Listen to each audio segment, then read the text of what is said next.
Hey guys, welcome to another tutorial on this channel. Thank you for stopping by. In this video, I'll be showing us the process of cutting and sewing these straight pants. I'll also show us how you can get an accurate crotch depth. This tutorial is detailed and easy to follow. So if you love sewing tutorials like this, why not keep watching and let's get into the video. My fabric for this pants is a crepe fabric and the amount is 2 yards. I initially drafted on the fabric but I lost some clip while editing. So I will redraft on this pattern paper and I will start with the front pattern. First thing I did was to go in by half of an inch at the side, and now from the top I'll come down by half of an inch, and that straight line will serve as the waistline. Now from that waistline we are going to take our vertical measurement, and the first one will be the hip line. To get your hip line, you either measure from your waist down to the fullest part of your hip, or you use quarter of your hip circumference, that is dividing your hip circumference by 4.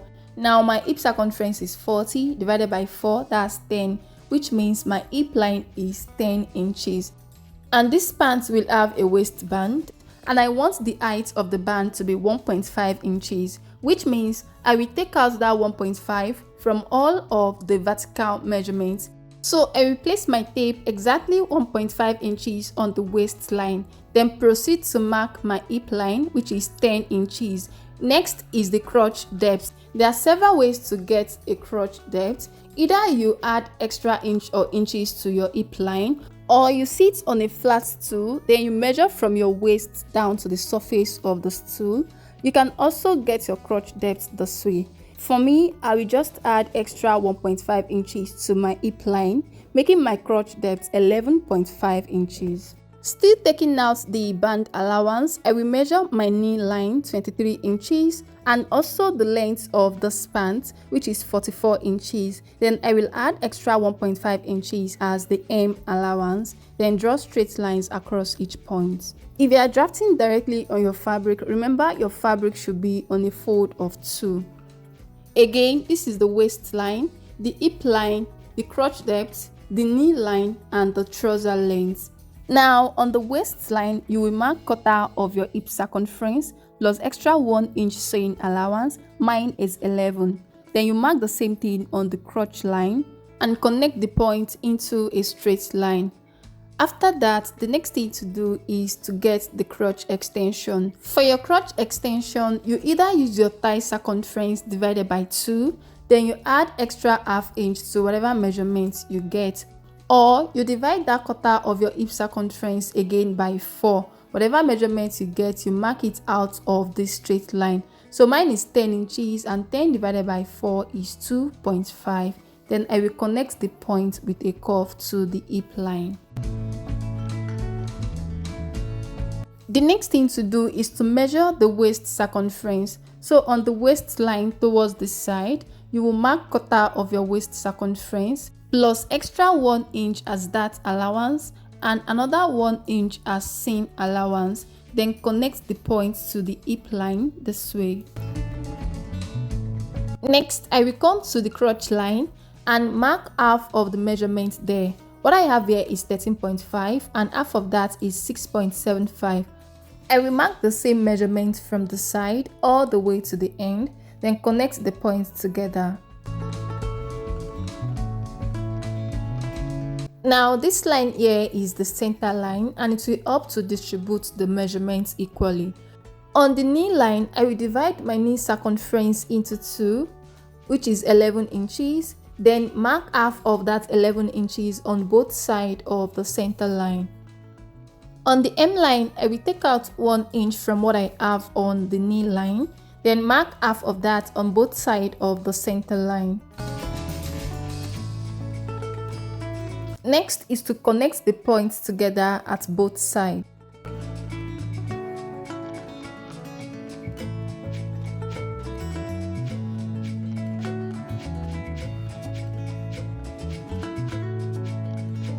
After connecting the points, go ahead and extend the hem line a bit, and this is to avoid shortage of fabric when folding in your hem allowance.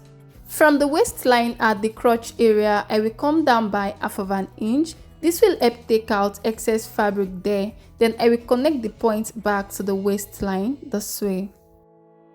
Next thing to do is to create the dart. To get your dart, you go in from the center front, that's from the crotch area, by half of your nipple to nipple measurement, and from there you mark your dart length. And you can as well extend this center line to the waist. Then you measure your dart length. Mine is 4.5 inches, and also the width. Mine is 1 inch, which is half inch on both sides of the straight line. And then you connect each point to the dart leg. This is all for the drafting of the front pattern. I will add half inch joining allowance to the waist, then go ahead to cut this out.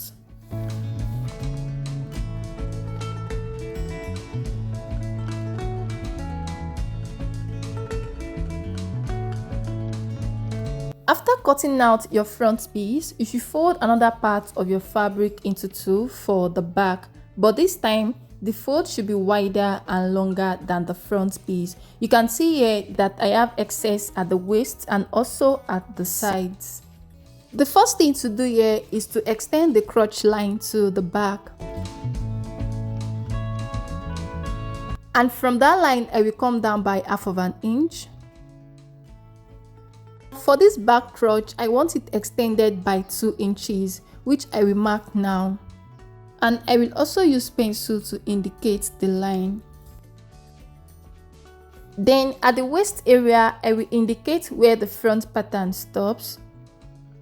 And from that point, I will go in by 1 inch. Now from that 1 inch mark, the next thing to do is to extend the back waistline. You can extend this with 1 to 1.5 inches, but if you are working with a bigger bum, consider using 2 to 2.5 inches. I will extend mine by 1.5 inches, although I reduced it to 1 inch after cutting. So you connect the points, and the next thing to do is measure what you have on your front waistline. Mine is 9 inches. Then from the back waist extension, you measure the same thing. See the way I place my tape? That is the same way you should place yours. Or you can simply replace the 1 inch you went in by at the side. It is still the same thing. Then you connect the points back to the waist extension. Next, I will connect this back crotch extension to the waist extension this way.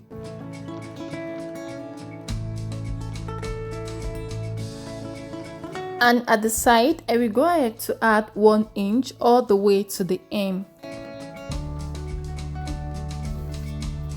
Then I will connect the points together.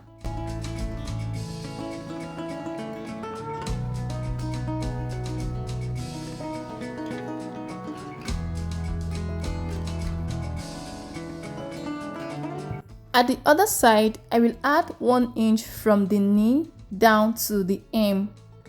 Then from the crotch extension, I will connect the point.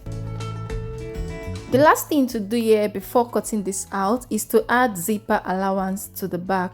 So from the top, I'll come down by 8 inches. Go ahead and determine how long you want your zipper to be. And my zipper allowance width is 1 inch. So guys, this is all for the drafting of the back pattern. I will go ahead now to cut it out.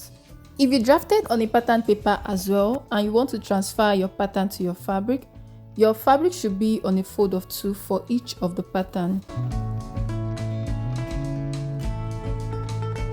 After cutting, go ahead and notch the knee area so you can match it together when stitching. The next thing to do now is start stitching, and the first part to stitch is the crotch area. I'll be stitching using 1/2 inch allowance.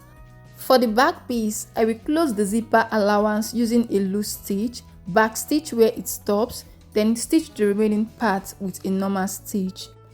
After closing the crotch area, the next thing to do is take in the dart. So from where the stitch stops, you will mark half of your nipple to nipple point. Mine is 3.5.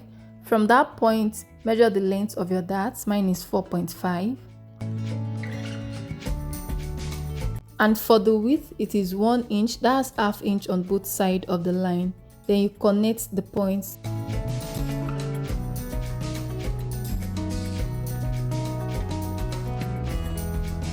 I will duplicate the dart lines to the other side.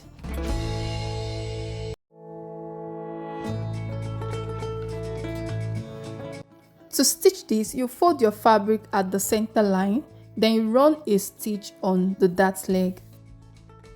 For the back dart, I will mark the same 3.5 inches, but the dart line is not entirely straight.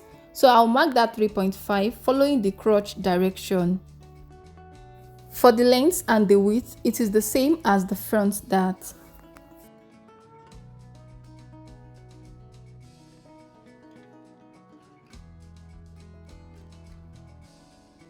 I will duplicate the dart lines to the other side as well, then go over to the sewing machine to stitch same way I'll be stitching the front dart.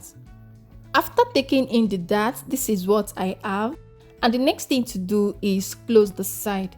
To close the side, you place the two pieces on each other, right side facing, then you run a stitch all the way to the hem using the sewing allowance you left for it while cutting, and as you stitch, make sure the part you notch aligns. At this point, I have closed the two sides using 1/2 inch sewing allowance. And the next thing to do is fold in the hem to stitch. I already notched my hem allowance, so I will fold it in once because that part is the self edge. If the hem of your pant is not the same as mine, you are giving it a double fold. Then you stitch the other hem same way. After stitching the hem, the next thing to do is to close the crotch area. You are using whichever sewing allowance you left while cutting to close this part, and as you stitch, make sure the notch part aligns, then you stitch all the way to the other hem. After closing the crotch area, this is what I have now. And the next thing to do is to work on the waist area. I want to cut out the band. I already opened up the zipper allowance, so I will just measure what I have around the waistline. Now, whatever measurements you get when you measure round is what you will use to cut out your band, but you should add extra 1 to 2 inches to avoid shortage of fabric. I already cut out the piece for my waistband, and I also iron interfacing to the wrong side. The height is 4 inches, which is 2 inches on fold, and after stitching, I'll be left with 1.5 inches as I wanted. To stitch, you will open up your waistband and attach one side of it to the waist area. Make sure the right side is facing each other. Then you will stitch round using 1/2 inch. And after stitching, you will cut off the excess fabric. I will go over to the sewing machine now to stitch. After stitching one side of the waistband, the next thing to do is use the other side to cover up the seam. So I went ahead to fold in the hem of the other side once, then I stitch it round. You can also use iron to fold this in, you don't have to stitch, okay?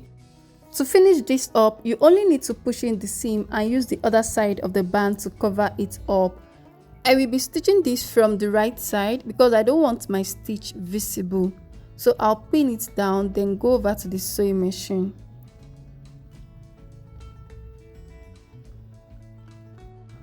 Once I'm through with the band, the last thing I will do is fix the zipper.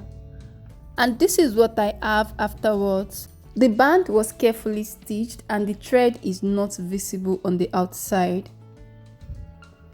So guys, with this, we've come to the end of this tutorial. Thank you so much for watching. If you find this video helpful, please like, share, and if you haven't subscribed to my channel, kindly subscribe. I'll see you in my next one.